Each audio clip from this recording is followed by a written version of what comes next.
Assalamualaikum warahmatullahi wabarakatuh.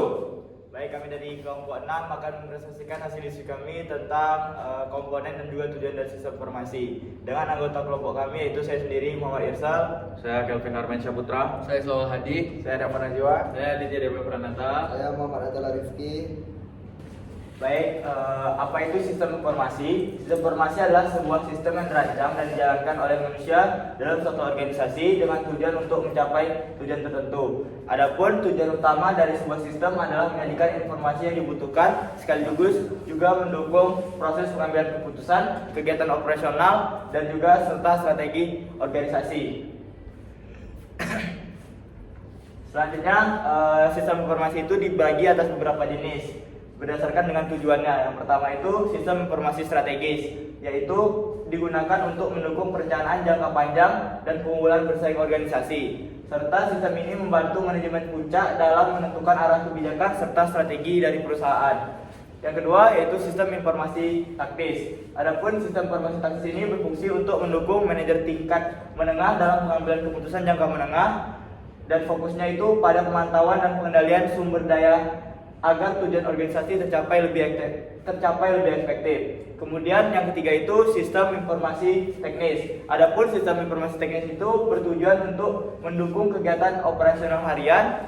Sistem ini biasanya bersifat rutin dan detail untuk memastikan kelancaran proses kerja sehari-hari. Selanjutnya sistem informasi pembelian BBM yang akan dijelaskan oleh teman saya. Terima kasih kepada Irsal. Selanjutnya saya akan menjelaskan yaitu sistem dari My Pertamina. Jadi di sini ada beberapa sub, yaitu strategis, taktis, dan teknis. Jadi yang pertama itu ada strategis. Jadi dalam My Pertamina ini ada strategis, yaitu mengoptimalkan penyaluran subsidi BBM agar tepat sasaran dan efisien anggaran negara, membangun citra perusahaan yang modern dan transparan, sekaligus meletakkan fondasi untuk pengembangan ekosistem digitalnya di masa depan. Dan selanjutnya itu ada taktis. Jadi taktis ini yaitu verifikasi digital di SPBU, mencegah penyelewengan BBM, meningkatkan akurasi data, mempercepat transaksi, dan sekaligus menyediakan data konsumsi real time untuk perencanaan yang lebih baik ke depannya. Dan selanjutnya itu ada teknis. Jadi di teknis ini sistem itu mencakup pendaftaran dan verifikasi data pengguna, yaitu seperti KTM, STNK, yaitu menghasilkan QR code untuk transaksi di SPBU tersebut. Dan selanjutnya itu ada QR code ini diintegrasi dengan sistem POS, yaitu datanya tersimpan di database. Jadi dan disajikan melalui antarmuka yang mudah digunakan oleh konsumen maupun operator. Jadi di sini komponen dan prosedurnya itu ada hardware, yaitu smartphone, server Pertamina, jaringan internet. Untuk softwarenya itu ada aplikasi My Pertamina, dan manusia itu ada pengguna kendaraan, operator SPBU, dan tim IT Pertamina. Dan selanjutnya itu ada data, yaitu ada data kendaraan, transaksi, distribusi BBM. Dan untuk selanjutnya itu ada registrasi akun, verifikasi identitas dan data kendaraan, login aplikasi, melakukan transaksi pembelian BBM melalui QR code, sistem mencatat transaksi, dan pembuatan laporan distribusi BBM. Dan selanjutnya itu adalah sistem e-wallet yang akan dijelaskan teman saya. Oke, selanjutnya ada manfaat dari e-wallet atau GoPay. Yang pertama ada strategisnya, yaitu menjadi pemimpin pasar pembayaran digital dengan memperkuat ekosistem super app Gojek. Lalu ada meningkatkan loyalitas pengguna melalui kemudahan dan promo. Selanjutnya ada mendorong inklusi keuangan bagi masyarakat. Yang kedua ada taktis. Taktis yang pertama itu adalah memperluas jaringan merchant untuk meningkatkan volume transaksi. Lalu ada mengurangi ketergantungan pada uang tunai, dan menggunakan data konsumen untuk personalisasi layanan serta promosi. Yang ketiga ada teknis. Di teknisnya ini ada platform e-wallet ini atau platform Gojek ini aman untuk saldo dan transfer. Lalu platform ini juga dilengkapi dengan pembayaran via QRIS. Lalu ada autentikasi kuat berupa PIN dan biometrik. Lalu ada API untuk integrasi merchant serta notifikasi transaksi secara real time. Selanjutnya ada komponen dan prosedurnya. Komponen yang pertama yaitu ada hardware. Hardwarenya ini ada smartphone, mesin edisi, dan server penyedia. Selanjutnya ada software. Softwarenya ini adalah aplikasi GoPay dan sistem QRIS. Selanjutnya manusianya itu adalah pengguna kasir dan admin aplikasi. Selanjutnya ada data. Di data ini ada identitas pengguna, transaksi, saldo dan riwayat pembayaran.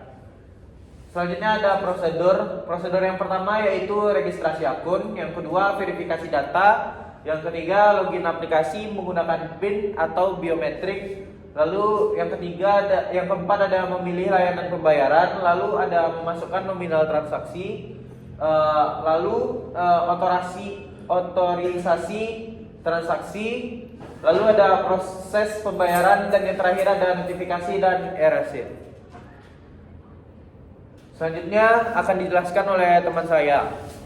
Oke, selanjutnya manfaat dari PLN Mobile, yaitu pertama tujuan strategisnya itu meningkatkan kualitas pelayanan untuk memperkuat citra PLN sebagai perusahaan yang modern dan responsif. Lalu demi meningkatkan kepercayaan serta kepuasan pelanggan.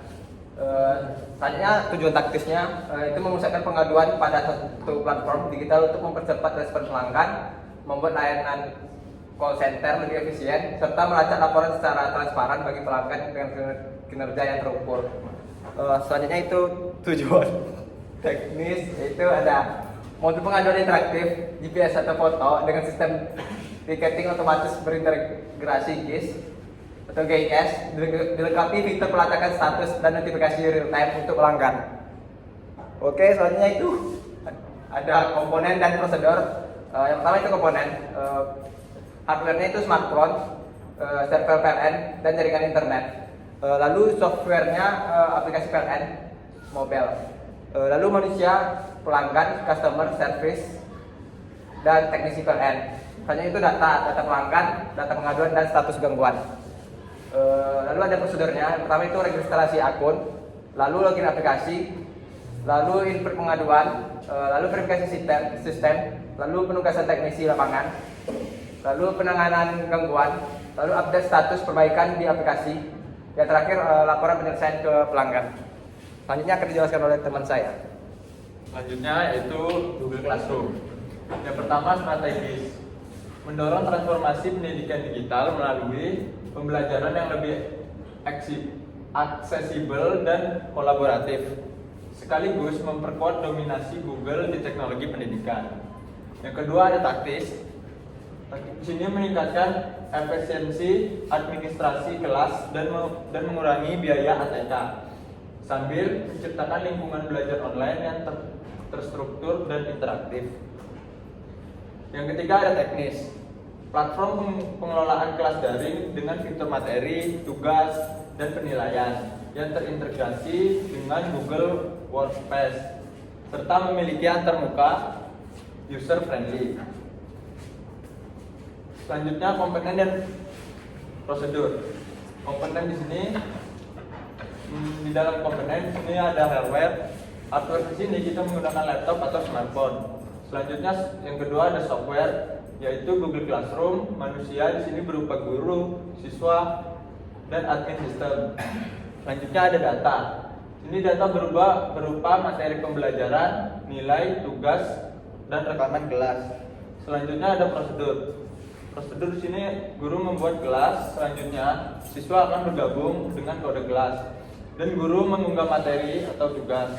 Selanjutnya siswa akan mengakses dan mengerjakan tugas. Terus guru melakukan penilaian dan memberikan feedback. Selanjutnya akan dilanjutkan oleh Atta. Baiklah, selanjutnya ada manfaat tiket kereta api. Yang pertama itu ada strategis.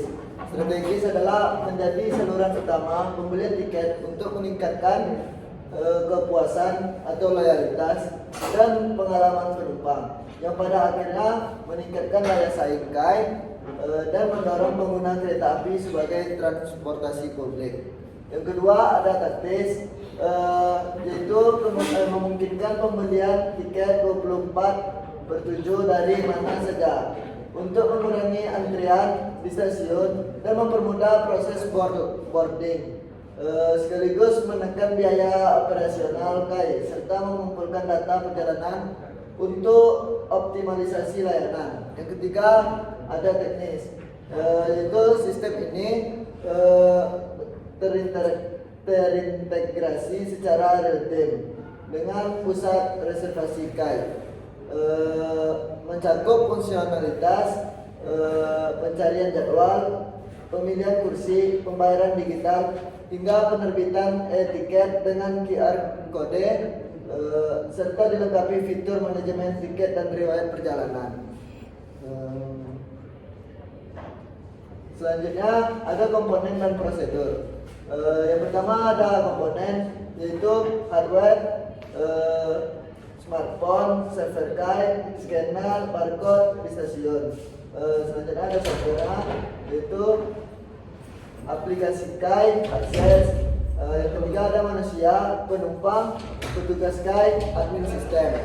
Selanjutnya ada data, yaitu data penumpang, jadwal kereta, transaksi tiket. Selanjutnya ada prosedur. Yang pertama itu ada registrasi akun, yang kedua login aplikasi, yang ketiga memilih jadwal kereta, dan keempat memilih kursi dan kelas, yang kelima melakukan pembayaran, yang keenam verifikasi sistem, yang ketujuh penerbitan e-tiket dan QR kode, yang kedelapan dan yang terakhir check-in di stasiun dengan scan QR. Baiklah, adapun dari kesimpulan materi kita pada hari ini yaitu kelima sistem yang telah dibahas sebelumnya itu menunjukkan bagaimana tujuan seperti strategis, teknis dan juga taktis itu saling mendukung dalam penerapan sistem informasi manajemen.